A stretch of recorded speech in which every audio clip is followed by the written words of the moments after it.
Note to self, check volume before you start the thing. Oh, hey there, everybody. Yes, it's your good friend Pozzible here, and I'm back in action with a very unique review here of a very unique movie, The $1,000,000 Mystery, which came out in the late 1980s. And, it was a definitely unique concept. As you can tell from the top, did you see where it says you can win $1,000,000 in cash? Well, basically, that's what they really were trying to do. This was an idea that turned into a disaster, unfortunately. You had this movie along the lines of Rat Race, Mad World, and even Scavenger Hunt. You have this movie about a group of people looking to get some money. Basically, Tom Bosworth, and that's why you notice the Glad bag. Back in the 80s, he was famous for doing, Happy Days, but also doing all these commercials, and he did Glad commercials. So it was kind of an inside joke. Back in the 80s and through the 90s, whenever you saw Glad, you thought Tom Bosworth before he passed on. Basically, the movie is just like any other movie. A group of people, for one reason or another, show up at a diner in the middle of nowhere. Literally.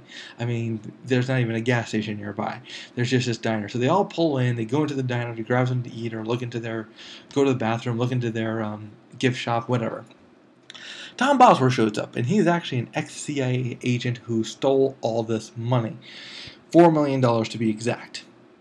And he tells these people that the money is buried in a little town in La Puente in Arizona. I don't think there is an actual La Puente in Arizona, actually, but it's underneath the bridge, and he passes on. Now, these groups all heard it, and you get the idea that at the beginning, they're all willing to work together, because let's face it, it's $4 million. Now, behind them, always on their tail, is a group of two agents who were looking for Tom Bosworth, but they found him dead, and they decided that now is the time they want the money. Now here's the funny part of the movie, and this is kind of the irony. Whenever the people are driving, whenever they're transporting, they're wild animals. They're really crazy. They start banging each other, they start, throwing things, they just start acting like really crazy. So they start going to La Puente, and it's a big race to it. Now, one way or the other, despite anything that happens, like say a car being eaten by toxic waste or a car being flipped over, regardless, they make it to La Puente all at the same time. And apparently, La Puente is not a town, it's just the bridge. It's just a bridge, that's it. But they find the first $1 million, and they find clues to the next $1 million. The funny thing is, they lose the first $1 million. And so they're not able to keep that money. They move on to the next $1 million. And once again, they go to another town. They start looking around for clues to where it could be.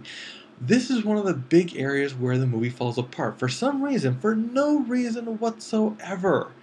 We go into this private detective's office, and it's supposed to be old school private detective. So inside the office, it's black and white. Alright, outside the office, it's on color. And the guy just starts talking for no reason. Now, don't get me wrong, I get it, they're trying to be funny. But it doesn't work, it just takes up too much time. They're able to get to the next clues, they find the next option to get the money. Again, while they're traveling there, they're acting like animals, maniacs. But when they actually get to the movie, then it's like, okay, well, let's be calm, let's look together, let's be a team, and stuff like that. This continues on, and of course, guess what? Just like in the first, they lose the second $1 million. Are you sensing a pattern here? Well, I'm going to give you the big spoiler and explain it, because this really is not about the movie, believe it or not. The movie was horrible. It was kind of, poorly written, kind of like, oh, you got to be kidding me. And it's just, you lose yourself in the characters. The characters are very outdated. You have the old-fashioned nerd. You've got the military guy. But here's where the movie really falls apart. It's what they wanted to do about the movie.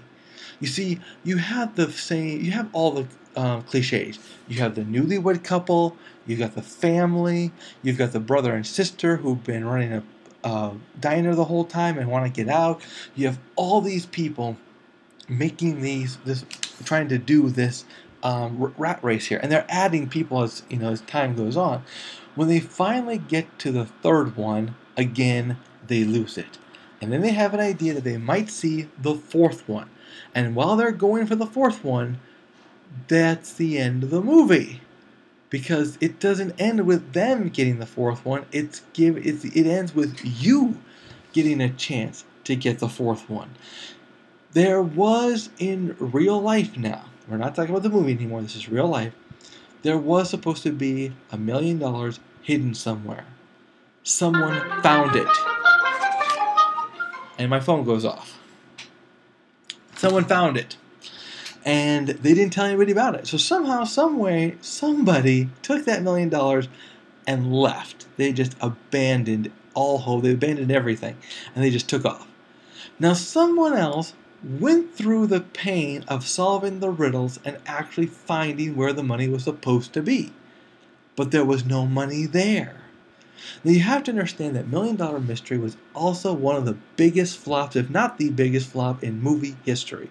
Because not only did it cost millions just to make the movie, and the movie barely made $1 million in its own, right, but they lost $1 million because somebody stole it from them when they solved the riddles and took the money and ran.